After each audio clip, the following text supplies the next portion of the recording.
હાલોલ શહેરમાં છેલ્લા કેટલાક દિવસોથી જાહેરમાં મારામારી અને હુમલાની ઘટનાઓ વધતા કાયદો વ્યવસ્થાને લઈને પ્રશ્નો ઊભા થયા છે.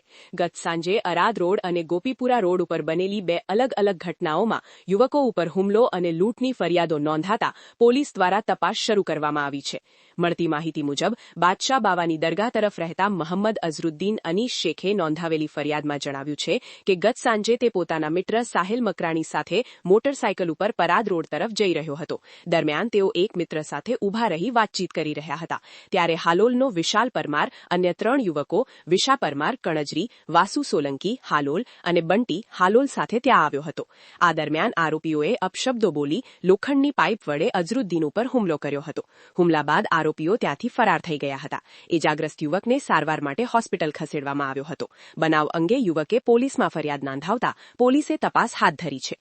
આ ઘટના બાદ સાંજે ગોપીપુરા રોડ ઉપર પણ બીજી ઘટના બની હતી, જેમાં ત્યાંથી પસાર થતા સાહિલ મંસૂરી નામના યુવકને કેટલાક યુવકોએ રોકી તેના ઉપર હુમલો કર્યો હતો અને તેની પાસે રહેલી રોકડ રકમ લૂંટી લીધી હતી. હુમલાથી બચવા માટે સાહિલ મંસૂરી પોતાનું સ્કૂટર ત્યાં મૂકી નાસી છૂટ્યો હતો. દરમિયાન હુમલાખોરોએ સ્કૂટરમાં પણ તોડફોડ કરી હોવાની માહિતી મળી છે. આ મામલે પોલીસ મથકમાં અરજી આપવામાં આવી છે.